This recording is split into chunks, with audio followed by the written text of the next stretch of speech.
Hello, hi bro. താങ്കൾ cinema കാണുന്ന സമയത്ത് പലപ്പോഴും തോന്നുന്നൊരു കാര്യമാണ്, താങ്കൾ എന്താ പറയുക, ഹൃദയം വെച്ചാണ് സിനിമ ചെയ്യുന്നത് പലപ്പോഴും തോന്നാറുണ്ട്. കാരണം അതിൻ്റെ മ്യൂസിക് ആയാലും മ്യൂസിക് സിനിമ ബ്ലെൻഡ് ചെയ്യുന്ന രീതി. കാരണം ഇപ്പോൾ ഇതാ താങ്കൾ ചെയ്തിരിക്കുന്ന 2 പടങ്ങളാണ് ഇതിനു മുന്നേ ചെയ്തിരിക്കുന്നത്.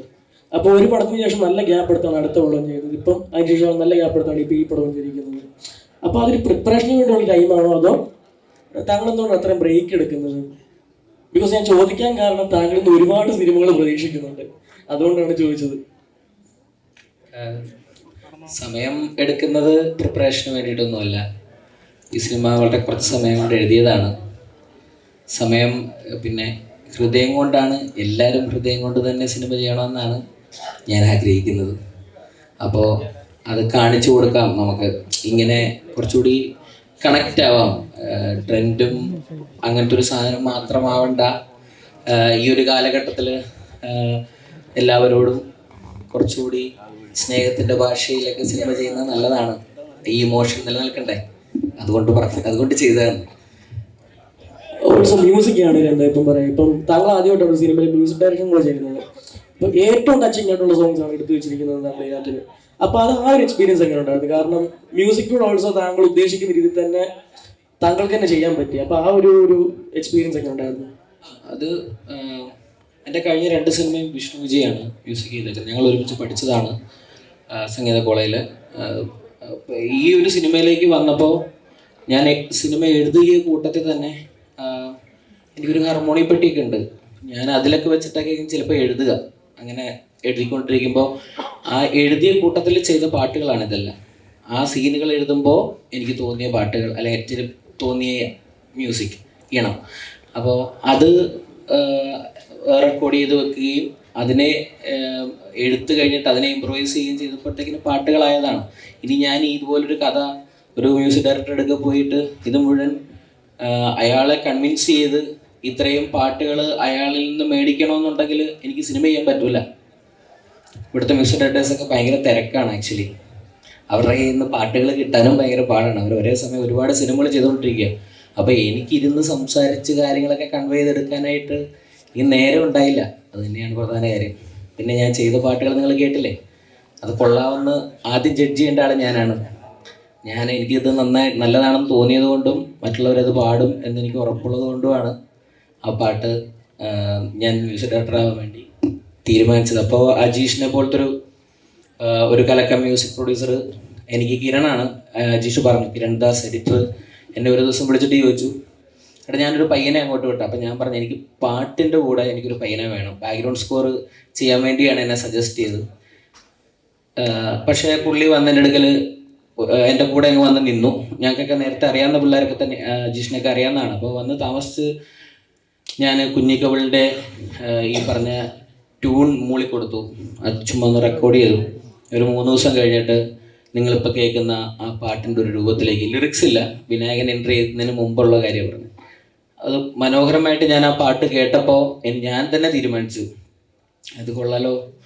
അപ്പോൾ അജീഷ് തന്നെ മുഴുവൻ പടവും ചെയ്യട്ടെ എന്ന് അന്ന് രാത്രി തീരുമാനിക്കായിരുന്നു. കുഞ്ഞിക്കവൾ അത്രയും മനോഹരമായിട്ട് മ്യൂസിക് പ്രൊഡ്യൂസ് ചെയ്തപ്പോഴത്തേക്കിനാണ് എനിക്ക് മനസ്സിലായത് അജീഷ് തന്നെ ഫുൾ സിനിമയിലേക്ക് വരുന്നത്. അപ്പോൾ അതുകൊണ്ട് പിന്നെ മ്യൂസിക് ഒരുപാട് മ്യൂസീഷ്യൻസ് സുഹൃത്തുക്കൾ എനിക്കുണ്ട്. അവരുടെയൊക്കെ ഒരു എക്സ്പീരിയൻസും അവരുടെയൊക്കെ ലൈഫും അവരുടെ വളർച്ചയും താഴ്ചയും അവരുടെ പാട്ടുകളും ഹിറ്റുകളും എല്ലാം കണ്ട് വളർന്നതാണ്. അപ്പോൾ അതുകൊണ്ട് തന്നെ ഞാൻ പണ്ടൊരു സ്റ്റുഡിയോയിലൊക്കെ വർക്ക് ചെയ്തിട്ടുണ്ട്. അപ്പോൾ അതുകൊണ്ട് തന്നെ എനിക്കിത് പണ്ട് മുതലേ അറിയാവുന്നത് കൊണ്ട് അങ്ങ് തീരുമാനിച്ചത്രേ ഉള്ളൂ. വർക്കല്ലേ? വളരെ നല്ല സോങ് ആയിരുന്നു. കാരണം ഞങ്ങൾ കുറേ സമയം ഇങ്ങനെ പാടി ഒരുപാട് റീലിനകത്തൊക്കെ ഈ സോങ് ആഡ് ചെയ്യുന്നുണ്ട്. ഭയങ്കര ടച്ചിങ് ആയിരുന്നു ഈ സോങ്. താങ്ക് യു നിങ്ങൾക്കും. ഞാൻ കണ്ടു കഴിഞ്ഞ 2-3 ദിവസമായിട്ട് ഓൺലൈനിലും മുഴുവനും ഈ പാട്ടും ഈ സിനിമയിലെ പാട്ടുകളെല്ലാം തന്നെ ഉപയോഗിച്ചുകൊണ്ട് ഒരുപാട് പോസ്റ്റുകളും ന്യൂസുകളും ഒക്കെ കാണാറുണ്ട്. അടിപൊളി. Thank you. All the best. സിനിമയുടെ ലാസ്റ്റ് ഒരു വോയിസ് ഓവർ ഉണ്ട്, അത് മമ്മൂക്കയാണ്. ട്രെയിലർ ലോഞ്ചിനും മമ്മൂക്ക വന്നിട്ടുണ്ടായിരുന്നു. അദ്ദേഹത്തിന്റെ പ്രസൻസ് എത്രമാത്രം ഉണ്ട് ശരിക്കും സിനിമ? അദ്ദേഹത്തിന്റെ പ്രസൻസ് അത് ഞാനൊരു ആഗ്രഹം പ്രകടിപ്പിച്ചു. അതായത് മമ്മൂട്ടിയുടെ സൗണ്ട് അവിടെ വന്നാൽ അടിപൊളിയായിരിക്കും, അല്ലെങ്കിൽ കുറച്ചും കൂടി കണക്റ്റഡ് ആയിരിക്കും. നമ്മൾ പറയുന്ന ഈ സ്റ്റേറ്റ്മെൻറ്റ് കുറച്ചും കൂടി എല്ലാവരിലേക്ക് എത്തും. എല്ലാവരിലേക്കും എത്തിക്കാൻ പറ്റും എന്ന് വിചാരിച്ചിട്ടാണ് ഞാൻ മമ്മൂക്കാൻ്റെ അടുക്ക പോയത്. ഞാൻ ഇതിൻ്റെ ഒരു ബേസിക് സ്ട്രക്ചറും കാര്യങ്ങളും എല്ലാം കാണിച്ചു കൊടുത്തു, ഒന്ന് പറഞ്ഞു കൊടുത്തു. പറഞ്ഞു കൊടുത്തു കഴിഞ്ഞപ്പോൾ മമ്മൂക്ക അത് എനിക്ക് ആ ഡയലോഗ്സ് അല്ലെങ്കിൽ അത് പറഞ്ഞു തന്നു. അതുകൊണ്ട് ആ ഒരു ഡിസ്കഷന് ശേഷമായിരിക്കാം മമ്മൂക്ക ഈ സിനിമയെ സപ്പോർട്ട് ചെയ്യണം എന്നൊരു ഒരു ചിന്ത അദ്ദേഹത്തിന് ഉണ്ടായിട്ടുണ്ടാവാം. അദ്ദേഹം വന്നു, ഈ സിനിമയെ സപ്പോർട്ട് ചെയ്തു. ഇപ്പം ഈ സിനിമ എല്ലാവർക്കും കാണാനായിട്ടുള്ളൊരു താല്പര്യത്തിലാണ് ഇപ്പം എല്ലാവരും ഇരിക്കുന്നത്. അല്ലെങ്കിൽ ഗപ്പിയൊക്കെ ഞാൻ ഒരുപാട് ട്രൈ ചെയ്തു എല്ലാവരിലേക്കും ഒന്ന് എത്തിക്കാൻ, പക്ഷെ പറ്റിയില്ലായിരുന്നു. ഇപ്പം മമ്മൂക്ക അത് പറഞ്ഞപ്പോൾ ആ സിനിമ എല്ലാവരിലേക്കും ആ ഒരു 2 വരിയിൽ എല്ലാവരിലേക്കും എത്തി. അതാണ് ദൈവാനുഗ്രഹം, ഭാഗ്യം. പിന്നെ ബ്രോ, ഈ അസിസ്റ്റന്റായിട്ട് തുടങ്ങിയ ആളാണ്, അപ്പോൾ ഒരുപാട് അസിസ്റ്റന്റ് ഡയറക്ടേഴ്സിനെ കണ്ടിട്ടുണ്ടാവും. ശരിക്കും റിയൽ ലൈഫിൽ ഒരുപാട് റെഫറൻസുകൾ എടുത്തിട്ടുണ്ടെന്ന് അറിയാം. ശരിക്കും അതിൻ്റെ ഒരു അല്ലെങ്കിൽ ഇങ്ങനത്തെ ഒരു കഥ തുടങ്ങുമ്പോൾ തന്നെ അല്ലെങ്കിൽ ഫസ്റ്റ് തോട്ട് തുടങ്ങുമ്പോൾ തന്നെ ഈ അസിസ്റ്റന്റ് ഡയറക്ടേഴ്സിനെ ഏറ്റവും ഇമ്പോർട്ടൻറ്റ് ഫാക്ടറാക്കി വെക്കണം എന്നുള്ള തോട്ട് എങ്ങനെയായിരുന്നു? അല്ല, അങ്ങനെ അതിനുവേണ്ടി പർപ്പസ്ഫുള്ളി ഒന്നും ചെയ്തില്ല. ഞാനൊരു അസിസ്റ്റന്റ് ഡയറക്ടറാണ്. ഞാൻ കണ്ടതും കേട്ടതുമായിട്ടുള്ള സിനിമകളിലെ കുറേ കഥകൾ ഇതിനകത്ത് വന്നു പോയിട്ടുണ്ട്. എല്ലാം ഞാൻ എക്സ്പീരിയൻസ് ചെയ്തിട്ടുള്ളതൊന്നുമല്ല, പക്ഷേ ഞാൻ കേട്ട കുറേ കഥകളുമൊക്കെ ഇതിനകത്ത് ഭയങ്കര ഫണ്ണായിട്ട് ഫാൻറ്റസി ആയിട്ടൊക്കെ നമ്മൾ കാണിച്ചേക്കുവാണ്. ഇതിനെ ഭയങ്കര സിനിമയ്ക്കകത്തെ മറ്റേ റിയലിസ്റ്റിക് എല്ലാം കൂടി വലിച്ചു വാരി നമുക്ക് കാണിക്കാൻ പറ്റില്ല. അതുകൊണ്ടാണ് എന്താണ് വാക്കുകളൊക്കെ ചിലതൊക്കെ മാറ്റിയൊക്കെ പറഞ്ഞ് പ്രോപ്പറായിട്ടൊന്ന് കമ്മ്യൂണിക്കേറ്റ് ചെയ്യാൻ സിനിമയിൽ കമ്മ്യൂണിക്കേറ്റ് ചെയ്യാൻ ട്രൈ ചെയ്തപ്പോൾ ചില ഫൗൾ ഡയലോഗുകളും ലാംഗ്വേജൊക്കെ വന്നിട്ടുണ്ട്. പക്ഷേ അത് വേണം, അതുണ്ടെങ്കിൽ മാത്രമേ ഉള്ളൂ ഇത് കംപ്ലീറ്റ് ആവത്തുള്ളൂ എന്ന് വിചാരിച്ചിട്ടൊക്കെയാണ്. അസിസ്റ്റന്റ് ഡയറക്ടേഴ്സ് അവരല്ലേ സിനിമകൾ ചെയ്തുകൊണ്ടിരിക്കുന്നത്, അവരല്ലേ ഡയറക്ടേഴ്സ് ആവുന്നത്. സോ ആരെങ്കിലുമൊക്കെ ഈ ഇമോഷനും കൂടിയൊക്കെ ഒരിടത്തും ഒരു വിലയില്ല അസിസ്റ്റന്റ് ഡയറക്ടർ. വീട്ടിലും ഇല്ല, നാട്ടിലും ഇല്ല, കുടുംബത്തും ഇല്ല. അപ്പോൾ അവരെയൊക്കെ കേന്ദ്രപദാർത്ഥമാക്കി ഒരു സിനിമയൊക്കെ ചെയ്യാൻ പറ്റുകയെന്ന് പറഞ്ഞാൽ അത് ഒരു അസിസ്റ്റന്റ് ഡയറക്ടറായിട്ട് അതിൻ്റെ പെയിനൊക്കെ അനുഭവിച്ചിരിക്കുന്ന ആർക്കേ പറ്റുള്ളൂ. അപ്പോൾ അതുകൊണ്ട് അങ്ങനെ ചെയ്താൽ. ജോമോൻ, ഈ രോമാഞ്ചം കരിയറിൽ വലിയ ബ്രേക്ക് ആയിരുന്നു. അപ്പോൾ ഇത് ശരിക്കും ഒരു ആക്ടറായിട്ട് എത്രത്തോളം എക്സ്പ്ലോർ ചെയ്യാൻ പറ്റിയിട്ടുണ്ട്? ഒരുപാട് കാര്യങ്ങൾ പഠിക്കാൻ പറ്റിയിട്ടുണ്ട്. ഞാൻ ചെയ്തുകൊണ്ടിരുന്ന പരിപാടി ഹ്യൂമറല്ലേ, അപ്പം അതിൽ നിന്നും വ്യത്യസ്തമായിട്ടുള്ള ഒരു ക്യാരക്ടറാണ്. കുറച്ച് ബുദ്ധിമുട്ടുണ്ടായിരുന്നു, എങ്കിലും ചെയ്യാൻ പറ്റി. ഇമോഷൻസ് ക്യാരി ചെയ്യുന്ന സിനിമയായിട്ടാണ് തോന്നുന്നത്.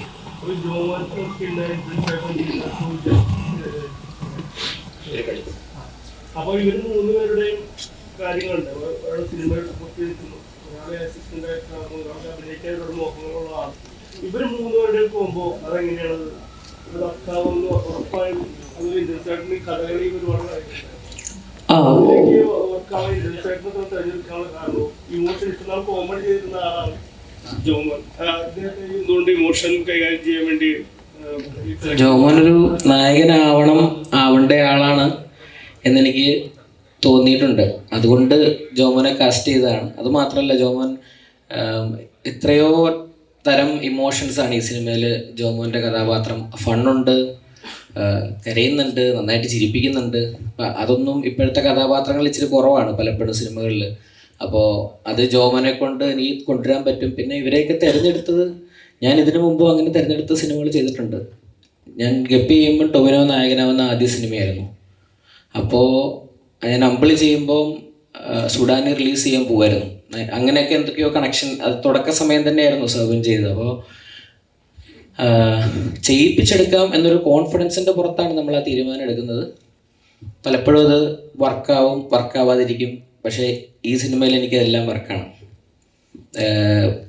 എനിക്ക് ഭയങ്കര ഇഷ്ടമാണ്. എല്ലാവരും പെരുമ്പള്ളി ഇപ്പോഴും പെരുമ്പള്ളിക്ക് ഡൗട്ടാണ്, എങ്ങനെയാണ് എന്നെ കാസ്റ്റ് ചെയ്തെന്നാണ് എപ്പോഴും ചോദിച്ചുകൊണ്ടിരിക്കുന്നത്. അതെനിക്കും അറിഞ്ഞുകൂടാ, ഒക്കെ സംഭവിച്ചു, അത്രേ ഉള്ളൂ. എനിക്കൊന്ന് സിനിമ ഇറങ്ങുമ്പോൾ എനിക്ക് കേരളക്കരയുടെ മൊത്തം ആശാനാവും ഇന്ദ്രൻ സാറിനും തോന്നുന്നു. ഇവിടെ സ്ട്രീറ്റ് നേരെ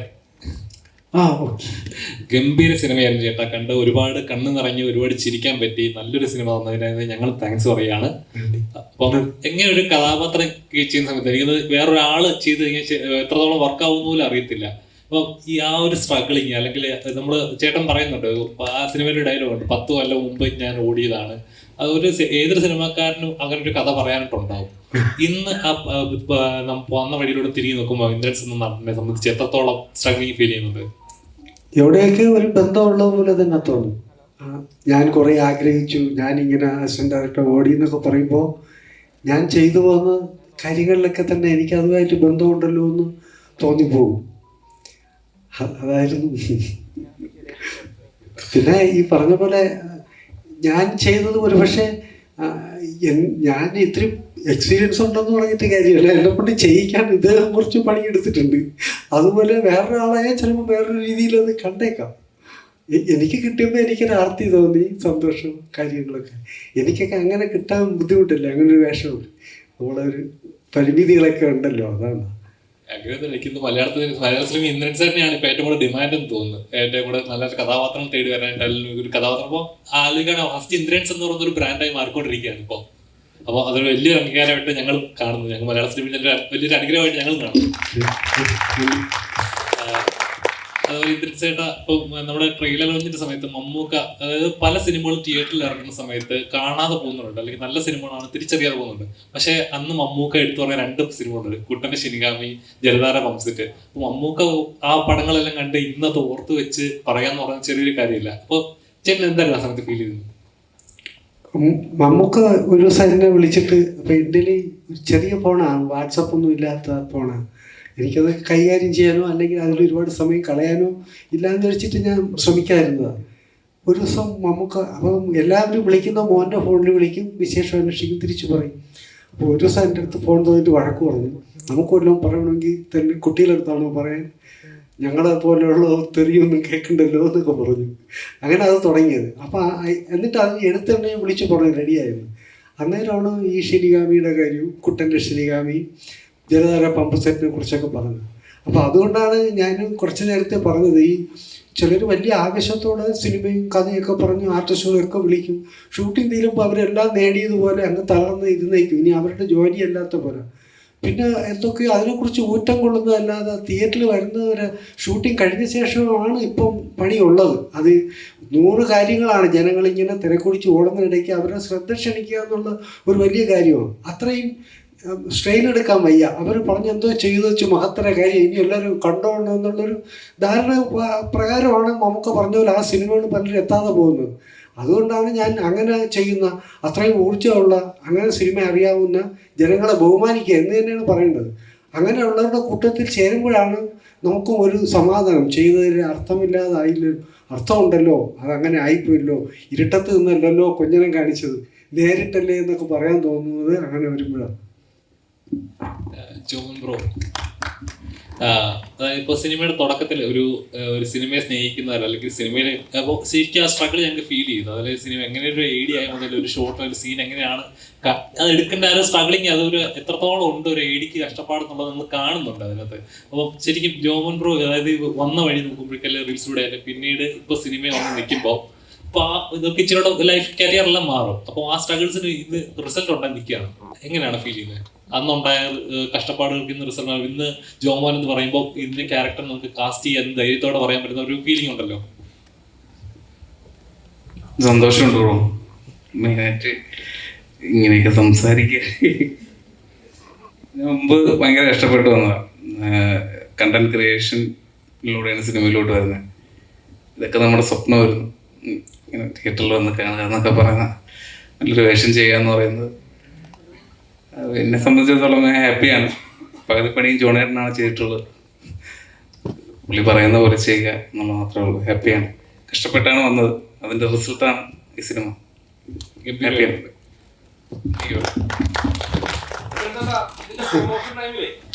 കോളേജിൽ പോയിട്ട് ഭയങ്കര സ്റ്റെപ്പ് കിട്ടുന്നുണ്ടായിരുന്നു. അപ്പൊ ഈ പിള്ളേരെ കൂടെ കൂടിയിട്ട് ജെൻസി ആയോ? ഞാൻ പിള്ളേരെ കൂട്ടത്തിലാണ്. പ്രായമാവാനുള്ള സമയം കിട്ടിയില്ല ഇതുവരെ. ഞാൻ ഇവരെ പോലും കൂടെയൊക്കെ തന്നെയാണ്. പിന്നെ അന്തം വിട്ടാൽ എന്തും ചെയ്യുമെന്ന് പറഞ്ഞ പോലെ അങ്ങ് ചെയ്തു പോണതാ.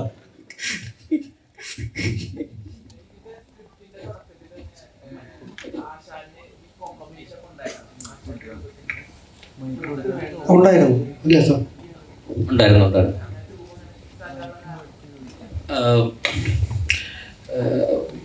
അത് ഇനിയിപ്പം എനിക്ക് തോന്നുന്നു നമുക്കത് റിലീസ് കഴിഞ്ഞിട്ട് അടിപൊളിയായിരിക്കും. പറഞ്ഞു കഴിഞ്ഞാൽ കുറച്ചുകൂടി പറയണമെന്നൊക്കെ ഉണ്ട്.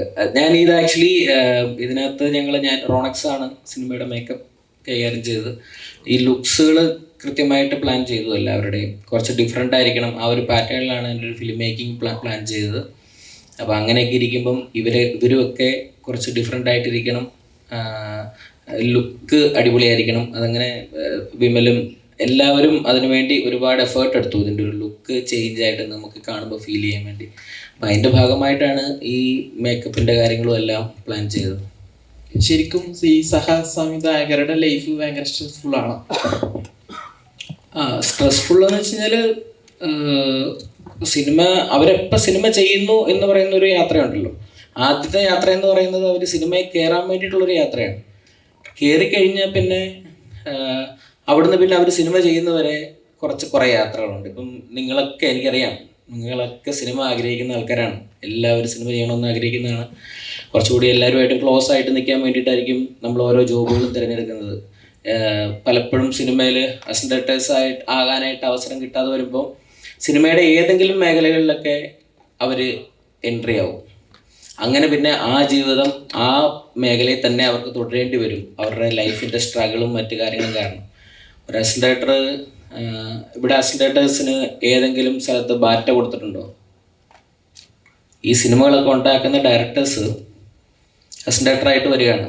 അപ്പോൾ അവർക്ക് കുടുംബമുണ്ട്, അവർക്ക് വീടുണ്ട്, അവരെന്തോ അടിമപ്പണി ചെയ്യാനായിട്ട് കൊണ്ട് നിർത്തിയേക്കുന്ന ആൾക്കാരാണ്. എല്ലാവരും ചീത്ത വിളിക്കും. ആ സിനിമ സെറ്റിലുള്ള മുഴുവൻ ആൾക്കാരും എന്തുണ്ടെങ്കിലും ചീത്ത വിളിക്കുന്ന അസിസ്റ്റൻസിനെയാണ്. അപ്പോൾ ഞാനും അതുപോലെ ഒരുപാട് ചീത്ത കേട്ടിട്ടുണ്ട്. അത് ഭയങ്കര ഇമോഷണലായിട്ടൊന്നും പറയുന്നൊന്നുമല്ല, അത് നമ്മളുടെ ജോലി തന്നെയാണ്. നമ്മൾ ആ പണിയെടുത്തേ പറ്റുള്ളൂ. അപ്പം എങ്കിൽ മാത്രമേ നമുക്ക് മുന്നോട്ട് പോകാൻ പറ്റുള്ളൂ. അപ്പം അന്നേരം മേടിക്കാൻ പൈസ എന്നും പറഞ്ഞുകൊണ്ട് അന്ന് പൈസ മേടിക്കാതിരിക്കുന്ന ആൾക്കാരാണ് ഈ അസിസ്റ്റൻസ്. കിട്ടും, നമ്മുടെ മുമ്പിൽ വരും സിനിമ, അന്ന് ഞാൻ നല്ല ശമ്പളം മേടിക്കും, ഞാൻ നല്ല പടം ചെയ്യുമെന്ന് പറഞ്ഞിട്ട് അവരിപ്പോഴും വർക്ക് ചെയ്യാണ്. അപ്പോൾ ഭയങ്കര സ്ട്രഗിളാണ് അത്. പിന്നെ സംവിധായകൻ്റെ കൂടെ ആയതുകൊണ്ട് അന്നമൊന്നും മുടങ്ങത്തൊന്നുമില്ല, കറക്റ്റായിട്ട് കാര്യങ്ങളൊക്കെ നടന്നു പോകും. അപ്പം അത്രേ ഉള്ളൂ. സിനിമ ചെയ്യാനായിട്ട് കുറച്ചുകൂടി അവരെ കംഫർട്ടബിൾ ആക്കണം. അവർക്ക് ഇവിടെ വെച്ച് വെറുതെ പറഞ്ഞു എന്ന് മാത്രമേ ഉള്ളൂ. അവർക്ക് ഒരു ബാറ്റയൊക്കെ ഒന്ന് അറേഞ്ച് ചെയ്താൽ നല്ലതായിരിക്കും. ഫെഫ്ക യൂണിയനും നമ്മുടെ സംഘടനകളും എല്ലാവരും ചേർന്ന് എന്നുവെച്ചാൽ അവരല്ലേ പിന്നീട് അവർക്കൊരു ഇച്ചിരി മനസ്സമാധാനമൊക്കെ കിട്ടിക്കഴിഞ്ഞാൽ അവർ നന്നായിട്ട് എഴുതും, സിനിമയൊക്കെ ചെയ്യും. അതുകൊണ്ട് അത് ഞാൻ പറഞ്ഞതേ ഉള്ളൂ. സാറിൻ്റെ എല്ലാ പടങ്ങൾക്കും എല്ലാ പടത്തിൻ്റെ കാസ്റ്റിങ്ങിനും ഭയങ്കര പ്രത്യേകത ഉണ്ടായിരിക്കും. ഇപ്പോൾ ഫസ്റ്റത്തെ സിനിമയാണെങ്കിലും രണ്ടാമത്തെ സിനിമയാണെങ്കിലും ഈ മൂന്നാമത്തെ സിനിമയാണെങ്കിലും എല്ലാം പുതുമുഖങ്ങളായിരിക്കും അധികവും. അല്ലെങ്കിൽ നമ്മൾ ഇതുവരെ കണ്ടിട്ടില്ലാത്ത ആൾക്കാരെ ആയിരിക്കും നായകനാക്കുന്നതും. അങ്ങനത്തെ ഒരു പാറ്റേൺ ഉണ്ട്. ഇപ്പോൾ ഇന്ന് ടൊവിനോ വലിയ സ്റ്റാർ ആയിരുന്നെങ്കിലും അന്ന് ടൊവിനോയ്ക്ക് അത്ര സ്റ്റാർ വാല്യൂ ഇല്ല. അപ്പം അങ്ങനത്തെ സിനിമകൾ ഇപ്പോൾ ഇങ്ങനത്തെ ഒരു കാസ്റ്റിംഗ് നമുക്ക് ഒരു വലിയ റിസ്ക്കും കൂടിയാണ്. ഒരു റിസ്ക് എലമെൻറ്റും കൂടി ഇതിൽ വരുന്നുണ്ട്. ഇപ്പോൾ നമ്മുടെ സിനിമ നന്നായിട്ട് ഇപ്പോൾ വലിയ വലിയ സ്റ്റാർസ് ഉണ്ടെങ്കിൽ ആൾക്കാർ തിയേറ്ററിൽ വന്ന് സിനിമ കാണുന്നുള്ളൂ, അല്ലെങ്കിൽ OTT വിട്ട് പോകണമെങ്കിൽ സ്റ്റാർ വാല്യൂ ആയിരിക്കും കൂടുതൽ നോക്കുക. അപ്പം ഇങ്ങനത്തെ റിസ്ക് എടുക്കുന്നത് അത് ഇഷ്ടപ്പെടുന്നത് കൊണ്ടാണോ അതോ അതായത് വലിയൊരു റിസ്ക് എലമെന്റ് കൂടി അതിലുണ്ട്? അതുകൊണ്ടാണ് ഞാൻ ചോദിക്കുന്നത്. ആ റിസ്ക് എടുക്കുകയും ചെയ്യും, അത് അനുഭവിച്ച് തീർക്കുക നമ്മൾ തന്നെയായിരിക്കും. ഒറ്റയ്ക്കായിരിക്കും റിസ്ക് എടുത്തു കഴിഞ്ഞാൽ നമ്മൾ അനുഭവിക്കേണ്ടി വരും. പക്ഷെ അങ്ങനത്തെ സിനിമകൾ ഓടിയിട്ടില്ലല്ലോ, ആരും കണ്ടിട്ടില്ല. പക്ഷെ അങ്ങനത്തെ സിനിമകൾ TV-യിൽ വരുമ്പോൾ പ്രേക്ഷകർ ഇഷ്ടപ്പെടുന്നു, അത് നല്ല സിനിമയാണെന്ന് പറയുന്നു. പക്ഷെ ആ സമയത്ത് അതിന് വേണ്ട വാല്യൂ കിട്ടാതെ വന്നിട്ടുണ്ട്. അതൊന്നും നോക്കണ്ടോ, സിനിമയല്ലേ, അത് കാണുമ്പം കിട്ടും അതിൻ്റെ വാല്യൂ. അതിപ്പം ഇവിടെ തന്നെ ഇരുന്ന് 100 കോടി 50 കോടിയും മറ്റേ ക്ലബും പരിപാടി അതൊന്നുമില്ല. സിനിമ എന്ന് പറയുന്നത് അതിങ്ങനെ നിങ്ങൾ കണ്ടല്ലോ ചിത്രം, അത് സ്വീകരിക്കും, ചിലപ്പം വർക്കാവത്തില്ല, ചിലപ്പം വർക്കാവും. അതൊക്കെ അതിൻ്റെ വിധിക്ക് വിട്ടുകൊടുക്കുക. നമ്മളത് ഇഷ്ടപ്പെട്ട് ചെയ്യാന്നുള്ളത് മാത്രമേ ഉള്ളൂ. നല്ല നല്ല സിനിമയായിരുന്നു. അത് മാത്രമല്ല ഇതിൻ്റെ കാസ്റ്റിംഗ് എനിക്ക് ഭയങ്കരമായിട്ട് ഇഷ്ടപ്പെട്ടത് ജോമോൻ്റെ. കാരണം എനിക്ക് ഇപ്പോഴത്തെ യങ് ആക്ടേഴ്സിൽ ഭയങ്കര ഇഷ്ടപ്പെട്ട ഒരാളാണ് ജോമോൻ്റെ ആക്ടിങ് ഞാൻ ഭയങ്കരമായിട്ട് ഇഷ്ടപ്പെടുന്നതുകൊണ്ട് ഇപ്പോൾ ഏത് സിനിമ കാണുമ്പോൾ ജോമോൻ്റെ ആക്ടിങ് എപ്പോഴും ഒരു സ്പെഷ്യാലിറ്റി ഉണ്ടായിരിക്കും, ഭയങ്കര നാച്ചുറൽ ആയിരിക്കും. അങ്ങനെ ഫീൽ ചെയ്തിട്ടുണ്ട്. ഞാൻ ജോമോൻ്റെ ഭയങ്കര ഫാനായിരുന്നു. അപ്പോൾ ആ സമയത്ത് തന്നെ ജോമോനെ നല്ലൊരു കഥാപാത്രം ചെയ്യണം, അല്ലാതെ സ്ഥിരമായിട്ട് ചെയ്യുന്ന ഒരു കോമഡി അതല്ലാതെ നല്ല സീരിയസ് ആയിട്ടുള്ള ഒരു റോള്, നല്ലൊരു റോള് കാണണമെന്നുണ്ടായിരുന്നു. അതെന്തായാലും ചെയ്യാൻ പറ്റും. അതേപോലെ തന്നെ ചേട്ടൻ്റെ ആക്ടിങ് ഇപ്പം ഈ സിനിമ തുടങ്ങിയ സമയത്ത് ഇന്ദ്രൻ ചേട്ടൻ്റെ തന്നെയായിരുന്നു ആ കഥാപാത്രമായിട്ട് കാസ്റ്റ് ചെയ്യാൻ ഉദ്ദേശിച്ചിട്ടുണ്ടായിരുന്നു സാർ. അതെ, ഇന്ദ്രൻ ചേട്ടൻ്റെ മനസ്സിൽ കണ്ടിട്ടായിരുന്നു ആ കഥാപാത്രം എഴുതിയത്. അതെ അതെ. ആദ്യം കുറച്ച് വലിയ സിനിമയൊക്കെ ആയിട്ട് പ്ലാൻ ചെയ്യാമായിരുന്നു എന്നൊക്കെ പറഞ്ഞിട്ട് പ്ലാൻ ഉണ്ടായിരുന്നതാണ്. പക്ഷെ നല്ല സിനിമയായിട്ട് പ്ലാൻ ചെയ്യാന്ന് വിചാരിച്ചു. ശോഭ സാർ ഈ സിനിമയിൽ ഒരു ഡയറക്ടറാണ്. അപ്പോൾ ഒരു ഡയറക്ടറുടെ പാടും ഇതൊക്കെ അതേപടി മെയിൻറ്റെയിൻ ചെയ്ത് നിർത്തണമായിരുന്നല്ലോ. അപ്പോൾ ശരിക്കും ഇങ്ങനൊരു സമയത്ത് ഒരു ഡയറക്ടറുടെ സ്ട്രഗിൾ എത്ര ഒരു കുടുംബം വരെ വിറ്റ് പോകുന്ന ഒരു അവസ്ഥയൊക്കെ കാണിക്കുന്നുണ്ട് ശരിക്കും പറഞ്ഞാൽ. അപ്പോൾ ആ ഒരു പോയിന്റ് ഉണ്ട്, ഒരു ഇന്റർവെൽ ബ്ലോക്കിന് മുമ്പ് കിട്ടുന്ന ഒരു സീനുണ്ട്, പറഞ്ഞു കഴിഞ്ഞാൽ പോവാ. അപ്പോൾ ആ ഒരു സീനൊക്കെ ചെയ്യുന്ന സമയത്ത് എന്തായിരുന്നു മൈൻഡിൽ ഉണ്ടായിരുന്ന സമയത്ത്, അല്ലെങ്കിൽ നമ്മൾ വന്ന സ്ട്രഗിൾ നമ്മളോട് ഇങ്ങനെ പലരും ഇങ്ങനെ പറഞ്ഞിട്ടുണ്ടല്ലോ, അല്ല അങ്ങനെ ഫീൽ ചെയ്തിട്ടുണ്ടായിരുന്നോ? അതെ, അത് പറയാൻ പാടില്ല, നിങ്ങളത് അത് കട്ട് ചെയ്ത് കളഞ്ഞാൽ മതി. അപ്പോൾ ആ സിറ്റുവേഷനിൽ എൻ്റെ മനസ്സിൽ ഇന്ദ്രൻ ചേട്ടനെ എങ്ങനെ ഞാൻ അങ്ങനെ കൈകാര്യം ചെയ്യും എന്നുള്ളത് മാത്രമായിരുന്നു എൻ്റെ മനസ്സിലല്ലാതെ വേറെ കാര്യങ്ങളൊന്നുമില്ല. പിന്നെ ഇതെല്ലാം ഇതാ ഇരിക്കുന്ന മനുഷ്യൻ പറയുന്നതിനപ്പുറത്തേക്ക് ഒന്നും ചെയ്തിട്ടില്ല എന്ന് വേണം പറയാനായിട്ട്. കാരണം ഞാൻ പറഞ്ഞില്ല, എന്നോട് കഥ പറയുമ്പോൾ തന്നെ ഞാൻ ശ്രദ്ധിച്ചുകൊണ്ടിരുന്നത് ജോണിനെ ആയിരുന്നു. കാരണം അദ്ദേഹം എത്രമാത്രം എക്സൈറ്റഡ് ആയിട്ടാണ് ഈ കഥ പറയുന്നത് എന്ന്, അത് അദ്ദേഹത്തിൻ്റെ ചേഷ്ടകൾ, അദ്ദേഹത്തിൻ്റെ മുഖത്ത് വരുന്ന എക്സ്പ്രഷൻസ്, അത് മാത്രമായിരുന്നു ഞാൻ ഒബ്സർവ് ചെയ്തുകൊണ്ടിരുന്നത്. അത് മാത്രമേ ഇതിനകത്ത് ചെയ്തിട്ടുള്ളൂ. ട്രെയിലർ കണ്ടപ്പോൾ ചേട്ടനെ കണ്ടുപിടിക്കാൻ ഒരുപാട് ബുദ്ധിമുട്ടി. കാരണം ഇതിൽ ആരാണ് ശോഭിച്ചേട്ടെന്ന് ആദ്യം മനസ്സിലായില്ല. വിഗ്ഗും കാര്യങ്ങളും ലുക്കൊക്കെ ഇതിലെ ഡിഫറെൻ്റ് ആണ്. ചില തമിഴ് സിനിമയിലൊക്കെയാണ്, ബിലിം സിനിമയിലൊക്കെയാണ് ഇത്തരത്തിലുള്ള ഒരു ക്യാരക്ടർ സ്കെച്ചുള്ള ആളിനെയൊക്കെ കണ്ടിട്ടുള്ളൂ. അപ്പോൾ ഈ ഒരു ലുക്ക് ഇതിലേക്ക് വരാൻ എത്രത്തോളം ഹാർഡായിരുന്നു, അല്ലെങ്കിൽ എത്രത്തോളം പരിപാടി ചെയ്തിട്ടുണ്ട്? അത് സത്യം പറഞ്ഞാൽ ഞാൻ ഞെട്ടിപ്പോയൊരു കാര്യമാണ്. അതും നമ്മുടെ ജോൺ പോൾ തന്നെയാണ്. കാരണം അതിനകത്ത് ഈ കഥ കേട്ട് കഴിഞ്ഞിട്ട് എൻ്റെ അടുത്ത് പറഞ്ഞു, ചേട്ടൻ്റെ ലുക്ക് ഞാനൊരു ഫോട്ടോ കാണിച്ചു തരാം, ആ ഫോട്ടോ നോക്കി നമുക്ക് അതുപോലെ ചെയ്യാമെന്ന് പറഞ്ഞു. ഞാൻ നോക്കുമ്പോൾ ഞാൻ പോലും ഇഷ്ടപ്പെടാത്ത എൻ്റെ പഴയ ഒരു ലുക്ക്, അതായത് 94 ഞാൻ കേരള യൂണിവേഴ്സിറ്റി മിമിക്രി അവതരിപ്പിക്കുന്ന, അന്ന് എനിക്ക് മീശയില്ലായിരുന്നു. മീശ അത് ഒരു സ്കിറ്റിന് വേണ്ടി മീശ എടുത്തിട്ട് അന്ന് മീശയില്ലാതെയാണ് ആ പെർഫോമൻസ് ചെയ്തത്. അപ്പോൾ അന്നത്തെ ഒരു വീഡിയോ ഈ സമയത്ത് യൂട്യൂബിൽ ഇങ്ങനെ കറങ്ങുന്നുണ്ടായിരുന്നു. ഞാൻ നോക്കുമ്പോൾ അതിൻ്റെ ഒരു സ്ക്രീൻഷോട്ട് എടുത്തിട്ട് ഈ ലുക്കാണ് എനിക്ക് വേണ്ടതെന്നാണ് ഈ മനുഷ്യൻ പറഞ്ഞത്. ചേട്ടനെ തന്നെ പഴയ ലുക്ക് കാണിച്ചിട്ട് ഈ ലുക്ക് വേണമെന്ന് പറഞ്ഞു. ഏത് ചേട്ടന്റെ തന്നെ ലുക്ക് കാണിച്ചിട്ട് ഈ ലുക്ക് വേണമെന്ന് പറഞ്ഞു. അങ്ങനെയാണോ? എൻ്റെ ഫോട്ടോ തന്നെ എടുത്തിട്ട്, അത് എനിക്കൊട്ടും ഇഷ്ടമില്ലാത്തൊരു ലുക്കാണ്, അതെടുത്തിട്ട് പറയണം എനിക്ക് ഈ ലുക്കാണ് വേണ്ടത്. ഞാൻ തന്നെ ഞെട്ടിപ്പോയി. പക്ഷെ അന്നേരം എനിക്ക് മീശ ഒരു പ്രശ്നമായിരുന്നു. പക്ഷെ എങ്കിലും ജോണിൻ്റെ ഒരു ഇഷ്ടം, അതുകൊണ്ട് തന്നെ ഞാൻ മീശ എടുത്തു. ഇതിന് വേണ്ടിയിട്ട് മീശ എടുത്ത് ഈ കഥാപാത്രത്തിന് വേണ്ടി ഇങ്ങനെ ആ ലുക്ക് ആയതാണ്. നേരത്തെ പറഞ്ഞല്ലോ, എല്ലാ ക്യാരക്ടേഴ്സിനും ഒരു ഡിഫറെൻറ്റ് ലുക്ക് വേണമെന്ന് ഒരു നിർബന്ധം ഉണ്ടായിരുന്നു. അതിൻ്റെ ഭാഗമായിട്ടാണ് അങ്ങനെ ഒരു സംഭവിച്ചത്. ജോണേട്ട അതേപോലെ സിനിമയിലൂടെ കരയിക്കാൻ പല രീതിയിലും പറ്റും. പക്ഷേ ജോണേട്ടൻ്റെ സിനിമകൾ നോക്കിക്കഴിഞ്ഞാൽ ഭയങ്കര ഓവർവെൽമഡ് ആയിട്ട്, അല്ലെങ്കിൽ നമ്മൾ സാറ്റിസ്ഫൈ ചെയ്ത് കരയിക്കുന്ന ഒരു പരിപാടിയാണ്. അപ്പോൾ ഇതിൻ്റെ ആ ഒരു ഫ്ലേവർ എന്താണ് ശരിക്കും ആ ഒരു പരിപാടി? ഇതങ്ങനെ ഇതിൻ്റെ ഒരു ജോണർ എന്ന് പറയുന്നത്, ഞാൻ ഡ്രാമഡി എന്ന് പറഞ്ഞിട്ടൊരു ജോണറാണ് ഞാൻ ആര് ചോദിച്ചാലും പറയാറുള്ളത്. അപ്പം നല്ല ഡ്രാമയുണ്ട്, കോമഡി ഉണ്ട്. അത് കരയാൻ വേണ്ടിയിട്ടെന്നും പറഞ്ഞിട്ട് അങ്ങനെ ആവുന്നതാണ്. സന്തോഷം കൊണ്ട് കരയുന്നത് നല്ലതാണ്.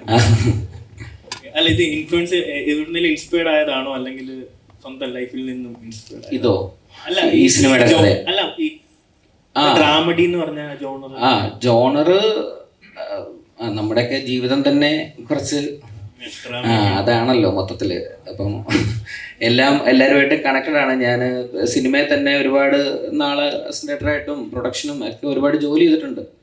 അപ്പം അതിനകത്ത് ഈ ഡ്രാമ ഇഷ്ടം പോലെ കണ്ടിട്ടുണ്ട്. ഈ സിനിമാക്കാർ വന്നു എന്നൊക്കെ സിനിമയിൽ പറയുന്നുണ്ട്. അപ്പം ഒരുപാട് ഡ്രാമ കണ്ടിട്ടുണ്ട്. അപ്പം അതിൽ നിന്ന് വളരെ കൃത്യമായിട്ട് കുറച്ച് കോമഡി എടുത്താണ് ഇതൊന്ന് ഫില്ല് ചെയ്ത്, അത്രേ ഉള്ളൂ. പിന്നെ സിനിമയിൽ എല്ലാ മേഖലയിലാണെങ്കിലും കുറച്ച് ട്രാൻസ്പെറൻസി ഉണ്ടല്ലോ. അതായത് ചില കാര്യങ്ങൾ പൊതുസമൂഹത്തിനോട് പറയാൻ പാടില്ല, അല്ലെങ്കിൽ അങ്ങനത്തെ ചില പരിപാടികൾ. അപ്പോൾ സിനിമയിൽ വർക്ക് ചെയ്യുന്ന ആളാണ്. അപ്പോൾ സിനിമയിലെ തന്നെ ചില കാര്യങ്ങൾ നമ്മൾ സിനിമയിലൂടെ കാണിക്കുമ്പോൾ സിനിമാക്കാർ നാളെ നമുക്കെതിരെ എന്തെങ്കിലും രീതിയിൽ അല്ലെ അങ്ങനത്തെ എന്തെങ്കിലും ചിന്തിച്ചിട്ടുണ്ടോ? അങ്ങനെയൊന്നും ചിന്തിച്ചിട്ടൊന്നുമില്ല. അങ്ങനെ ആരും ഉപദ്രവിക്കാനൊന്നും വരത്തൊന്നുമില്ല. അല്ല, അതായത് ഈ നടനോട് ഓൾറെഡി പറയുന്നുണ്ട് നിങ്ങളിപ്പോൾ വിഗ് വെച്ചിട്ട് വരണം എന്ന് പറയുന്നുണ്ട്. അപ്പോൾ പറയുന്നുണ്ട് പറ്റില്ല എന്ന് പറയുന്നുണ്ടായിരുന്നു. പക്ഷെ ആ കഥാപാത്രം അങ്ങനെയല്ല, വിഗ് വെക്കാതാണ് വരേണ്ടതെന്ന് പറയുന്നുണ്ട്. പക്ഷേ ഡയറക്ടർ ഓൾറെഡി സ്റ്റാറിനടുത്ത് പറയുന്നുണ്ട് വിഗ് പറയേണ്ടില്ല, പക്ഷെ മാറ്റുകയാണ്. ഓക്കെ, ഇറങ്ങി വരാൻ പറയും. പുറത്തു നിന്നുമ്പോൾ മറ്റേ ബസ് പിടിച്ചിട്ടാണ് പോണത്. അപ്പോൾ അതുപോലത്തെ സംഭവങ്ങളാണ്. അതുപോലത്തെ ഒരുപാട് ഇൻസിഡന്റ് ഉണ്ട്. അത് നിങ്ങളൊക്കെ തന്നെ കണ്ടിട്ടുണ്ടാവും. പുറത്ത് ഫുള്ള് സാധനം വന്നിട്ട് ക്യാരവാനകത്ത് ഡോറിനകത്ത് കയറി കഴിഞ്ഞാൽ മൊത്തം ടോൺ ചേഞ്ച് ആകും. ചേഞ്ച് ആക്കിയല്ലേ പറ്റുള്ളൂ. അപ്പോൾ അങ്ങനത്തെ കാര്യങ്ങളൊക്കെ നടക്കാറുണ്ട്. കാരണം വെച്ചാൽ കമ്മ്യൂണിക്കേറ്റ് ചെയ്ത് കാര്യങ്ങൾ മുന്നോട്ട് പോകണ്ടേ. സിനിമയല്ലേ, സിനിമയ്ക്ക് ഒരുപാട് പ്രതിസന്ധികൾ ഓരോ ദിവസവും വരുമ്പോൾ ആ ഒരു കമ്മ്യൂണിക്കേഷൻ അത് ആ സിനിമ നടത്തിയെടുക്കാൻ വേണ്ടി അതെല്ലാവരും അങ്ങോട്ടും ഇങ്ങോട്ടും ഒക്കെ ചെയ്യുന്നതാണ്. അതെല്ലാ മേഖലകളിലും ഉള്ളതാണ്, അത് സിനിമയിൽ മാത്രം അല്ല. ജോൺ ചേട്ടാ, അതേപോലെ ഈ പറഞ്ഞ പോലെ ഇതിനു മുമ്പ് ചെയ്ത സിനിമകളല്ലോ, ഗപ്പി ആയാലും ശരി, അമ്പിളി ആയാലും ശരി, ആകെ 2 സിനിമ ചെയ്തിട്ടുള്ളൂ. ഗപ്പി അമ്പിളി. ഇതിനു മുമ്പ് ചെയ്ത സിനിമകളില്ല എന്നൊക്കെ പറയുമ്പോൾ ഇനിയും സിനിമകൾ വരാമല്ലോ. അപ്പം 2 സിനിമകളാണ്. ഇപ്പം 2 പേരുടെ ലൈഫ്, ഇപ്പം ശ്രീനിവാസന്റെ ലൈഫായാലും ശരി, അതിനകത്ത് കാണിക്കുമ്പോൾ നമുക്ക് ഒരു കോമൺ മാൻ, നമുക്ക് എവിടെയെങ്കിലും ആരെങ്കിലും ഒക്കെ കണ്ടിട്ടുണ്ട്, ഈ മനുഷ്യനെ നമ്മൾ എവിടെയെങ്കിലും കണ്ടിട്ടുണ്ട്. ഇപ്പോൾ ഗപ്പിയിലെ ആ ശ്രീനിവാസൻ സാറിന്റെ കഥാപാത്രമായാലും ശരി, പറഞ്ഞ പോലെ അമ്പിളിയിലെ മറ്റേ അച്ഛന്റെ കഥാപാത്രമായാലും ശരി, മനസ്സിലായില്ലേ, അച്ഛന്റെ കഥാപാത്രം ശരി, ഭയങ്കര ഇമോഷൻ. നമ്മൾ എവിടെയൊക്കെയോ ആളുകളെ കണ്ടിട്ടുണ്ട് ഇങ്ങനെ. ഇപ്പൊ ഈ സിനിമയിൽ നോക്കുകയാണെങ്കിൽ ഇന്ദ്രൻസന്റെ കഥാപാത്രം നമ്മൾ എവിടെയൊക്കെ നമുക്ക് നമ്മുടെ കോമൺ ലൈഫിൽ എവിടെയൊക്കെ നമുക്ക് റിലേറ്റ് ചെയ്യാൻ പറ്റുന്ന കഥാപാത്രങ്ങളാവണം എനിക്ക് പ്രേക്ഷകരുമായിട്ട് കണക്ട് ചെയ്യേണ്ടത്, അങ്ങനെ ഒരു നിർബന്ധമുള്ളത്. അല്ലാതെ അങ്ങനെ നിർബന്ധമൊന്നുമില്ല. അത് എഴുതി വരുമ്പോൾ ആ കഥാപാത്രം കുറച്ചുകൂടി എൻഗേജ്ഡ് ആവണം, പല കാര്യങ്ങൾ ഇൻവോൾവ് ആവണം. നമ്മൾ കഥയ്ക്ക് വേണ്ടി മാത്രം കഥാപാത്രം സംസാരിച്ചിട്ട് കാര്യമില്ലല്ലോ. അങ്ങനെയാണ് ഈ പുള്ളിയുടെ പല ക്യാരക്ടർ. ഞാൻ ഒരുപാട് അങ്ങനത്തെ ആൾക്കാരെ കണ്ടിട്ടുണ്ട്. മിക്ക ഫ്ലാറ്റുകളുടെ അസോസിയേഷൻ പ്രസിഡന്റുമാരും ഏതാണ്ട് ഇതുപോലൊക്കെ തന്നെയാണ്. മലദസ്റ്റ് കണ്ണീര് എന്ന് പറയുന്നത് സ്ക്രിപ്റ്റിലുള്ളതായിട്ട് തോന്നി. പക്ഷെ ഈ ഒരു കഥാപാത്രം ഫസ്റ്റ് ആവുന്നുണ്ട്, പോസ്റ്റ്മാൻ എന്നുള്ള ആ കഥാപാത്രത്തിൽ ഇന്ദ്രൻ ചേട്ടൻ ഒരു എക്സ്പ്രഷൻ ഇടുന്നുണ്ട് ഫസ്റ്റ് ആ കഥാപാത്രം ആവാനായിട്ട്. അത് ഇന്ദ്രൻ ചേട്ടനാണോ അതോ ജോൺ ചേട്ടനാണോ, ആരാണ് അതിൻ്റെ ആ ഒരു കാര്യം ചെയ്തത്, ആ കഥാപാത്രം എങ്ങനെയായിരുന്നുള്ളതാണ്. അത് ഫസ്റ്റ് ഒരു എക്സ്പ്രഷൻ ഇട്ടിട്ടാണ് അതെല്ലാം ചിരിക്കണം ആ സംഭവം വരുമ്പോൾ. ആ ഒരു ഇത് പറഞ്ഞു കൊടുത്താണോ അതോ അത് ഇവരെ പോലത്തെ ആക്ടേഴ്സിനോട് എന്ത് പറഞ്ഞു കൊടുത്താലും ചെയ്യുന്ന ആൾക്കാരാണ്. നമ്മൾ ജോമോനെ ആണെങ്കിൽ ഇന്ദ്രൻ സാറിനെ പിന്നെ ഞാൻ പറയുന്നില്ല, നിങ്ങൾ കണ്ടു കഴിഞ്ഞു. പക്ഷെ ജോമോൻ ഭയങ്കര പുതിയ ആളാണ്, ആദ്യമായിട്ടാണ് ഇത്രയും ഒരു വലിയ കഥാപാത്രം ചെയ്യുന്നത്. പക്ഷേ ഞാൻ ശരിക്കും അത്ഭുതപ്പെട്ടു പോയി ജോമോൻ പെർഫോം ചെയ്യുന്നത് കണ്ടപ്പം. കാരണം വെച്ച് കഴിഞ്ഞാൽ ഭയങ്കര ഈസി ആയിട്ട് തന്നെ ഹാൻഡിൽ ചെയ്യാണ്. നമുക്ക് ആ കഥാപാത്രത്തെ എങ്ങനെ വേണമെങ്കിലും കൊണ്ടുപോകാം, എങ്ങോട്ട് വേണമെങ്കിലും ട്രാവൽ ചെയ്യാൻ പറ്റുന്ന രീതിയിലുള്ളൊരു ഒരു ആക്ടറാണ്. അപ്പോൾ അതുകൊണ്ട് തന്നെ ഭയങ്കര ഈസി ആയിരുന്നു. ഇവരെല്ലാവരും എല്ലാ കഥ ഇപ്പം ബിപിൻ പെരുമ്പള്ളി പുള്ളിനെ നമ്മൾ കാസ്റ്റ് ചെയ്യുമ്പം ആ ലുക്കൊക്കെ പിടിച്ച് നമ്മളതിലേക്ക് എത്തിച്ചു കഴിഞ്ഞപ്പോൾ ആളുടെ പെർഫോമൻസ് കൂടി വന്നു കഴിഞ്ഞപ്പോഴത്തേക്കിന് അവർ ആ ലൊക്കേഷനിൽ പോലും ആ കഥാപാത്രമായിട്ട് അങ്ങ് ജീവിക്കുമായിരുന്നു. പക്ഷേ നമ്മളെല്ലാവരും ഭയങ്കര ഹാപ്പി ആയിരുന്നു. അതിൽ വന്നിരിക്കുന്ന ഓരോ കുഞ്ഞു ക്യാരക്ടർ ചെയ്ത ആൾക്കാർ പോലും നന്നായിട്ട് തന്നെ ചെയ്തു എന്നാണ് വിചാരിക്കുന്നത്. ഇന്ദ്രൻ ചേട്ടാ, ഇപ്പം മെയിൻ ട്രെൻഡ് ആണല്ലോ ഈ പറഞ്ഞ പോലെ ഇവിടെ ഇപ്പം മെയിൻ ട്രെൻഡാണ് ഈ പറഞ്ഞ നമ്മുടെ കോസ്റ്റ്യൂമുകൾ ഇപ്പം വരുന്നത്. അപ്പോൾ എല്ലാവരും ഇപ്പം മമ്മൂക്ക എന്ന് പറഞ്ഞാൽ മമ്മൂക്കയുടെ കോസ്റ്റ്യൂം ട്രെൻഡിങ് ആണ്. അപ്പം ഇപ്പൊ ഇന്ദ്രൻ ചേട്ടൻ ഇട്ടിരിക്കുന്ന ഷർട്ട് അപ്പോൾ അത്യാവശ്യം നല്ല ട്രെൻഡിങ് ആയിട്ടുള്ള ഇതാണ്. എന്താണ് എൻ്റെ രഹസ്യം? എന്താണ്? പ്രായമാവുന്നവരല്ലേ ഇതൊക്കെ ചെയ്യാൻ പറ്റൂ. ഈ പ്രായത്തിൽ അടിച്ചു പൊളിച്ച് നടക്കാൻ വിചാരിച്ചത് കുറച്ച് കഴിഞ്ഞാൽ പിന്നെ പറ്റില്ലല്ലോ. ഗംഭീരായിട്ടുണ്ട്. സൂരജ് ബ്രോ, ഇപ്പം മലയാളത്തിലെ ഏറ്റവും നല്ലൊരു ഹിറ്റ് കോംബോ ആണ് ജോൺ പോൾ ജോർജ് സൂരജ് സന്തോഷ് എന്ന് പറഞ്ഞൊരു കോംബോ. അപ്പം ഇത്തവണ അദ്ദേഹം മ്യൂസിക് ഡയറക്ഷൻ കൂടെ ചെയ്യുന്നു. അപ്പം അത് ആദ്യമായിട്ട് കേട്ട സമയത്തുള്ളൊരു എക്സൈറ്റ്മെന്റ് എത്രത്തോളം ഉണ്ടായിരുന്നു? ഓൾസോ കുഞ്ഞിക്കോൾ മേഘം എന്ന് പറഞ്ഞ പാട്ടിനെ പറ്റി എന്താ പറയാനുള്ളത്? ജോൺ മ്യൂസിക്കാണ് പഠിച്ചത് ഡിഗ്രിക്ക് ട്രിവാൻഡ്രം മ്യൂസിക് കോളേജിൽ. അപ്പം പിന്നെ ഒരുപാട് നാൾ നമ്മൾ എന്നോടൊപ്പം നമ്മുടെ കുറേ ഫ്രണ്ട്സ് മ്യൂസിഷ്യൻസാണ്. അപ്പോൾ അവരോടൊക്കെ ജോൺ ഉണ്ടായിരുന്നു. അപ്പം ജോണിന് നല്ല മ്യൂസിക്കൽ സെൻസ് ഉണ്ട്. ജോണിൻ്റെ ഒരു ഫിലിം മേക്കർ ആകുമ്പോഴത്തേക്കും ഫിലിമിൽ യൂസ് ചെയ്യേണ്ട എന്ത് ടൈപ്പ് ഓഫ് മ്യൂസിക്കാണ് അല്ലെങ്കിൽ എന്ത് മ്യൂസിക്കാണ് അവിടെ ഉപയോഗിക്കാമെന്നുള്ള വ്യക്തമായ ധാരണയുണ്ട്. സൗണ്ട് സ്കേപ്സിനെ പറ്റിയൊക്കെ ഭയങ്കര ധാരണയുണ്ട്. സോ അപ്പം അതുകൊണ്ട് ജോൺ മ്യൂസിക് ചെയ്യുന്നതിൽ എനിക്ക് അതിശയം തോന്നുന്നില്ല. പിന്നെ ഈ പാട്ട് ആദ്യം കേൾക്കുമ്പോഴത്തേക്കും ഭയങ്കര റിലേറ്റ് ചെയ്യാൻ പറ്റുന്നൊരു മെലഡി ആയിട്ട് തോന്നി. പിന്നെ റെക്കോർഡിങ് തുടങ്ങിയപ്പോഴത്തേക്കാണ് ഇതിന് കുറച്ചുകൂടി മാനങ്ങളുണ്ടെന്ന് മനസ്സിലായത്. പിന്നെ റെക്കോർഡ് ചെയ്ത് കഴിഞ്ഞപ്പോഴത്തേക്കും ഈ പൂർണ്ണമായും പാട്ടിൽ തന്നെ ആയി. സോ ഇതിൻ്റെ കംപ്ലീറ്റ് ക്രെഡിറ്റ് പോകുന്നത് ജോണിന് തന്നെയാണ്. ജോണിനും ഇതിൻ്റെ പ്രോഗ്രാമർ അതായത് സോങ് പ്രൊഡ്യൂസ് ചെയ്ത അജീഷ് ആൻഡോയ്ക്കും ഇത് എഴുതിയ വിനായകനുമാണ്. I am just a tool എന്നാണ് എനിക്ക് തോന്നുന്നത്. Thank U.